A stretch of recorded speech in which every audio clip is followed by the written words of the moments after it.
Kawasan di pelataran Benteng Kota Besar akan lebih dipercantik dengan adanya Tugu Ikan Belida yang dibangun oleh pemerintah Kota Palembang dengan dana CSR PT BA. Perbaikan lubang BKP yang ambles dan pembangunan Tugu Iwak Belido mulai dilakukan. Tugu setinggi 9 meter ini dibangun seiring dengan penataan kawasan BKB termasuk taman di pinggir sungai.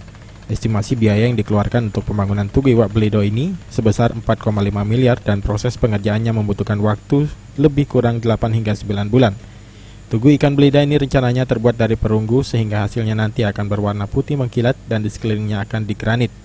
Ikan Belido akan dimunculkan sebagai ikon kota Palembang untuk menambah daya tarik di bidang pariwisata seperti yang dilakukan Singapura dengan ikon patung Merlion. Rencananya tugu ini akan lebih tinggi dari patung Merlion Singapura dan akan ditempatkan di bagian depan Benteng Kota Besar sesuai dengan detail engineering design yang dibuat Pemkot. Tugu ini rencananya akan dilengkapi dengan sorot lampu digital untuk menambah sensasi seperti halnya Merlion Park Singapura. Rencananya akan ada pula semprotan air yang keluar dari moncong ikan Belido. Bibisono, PAL TV.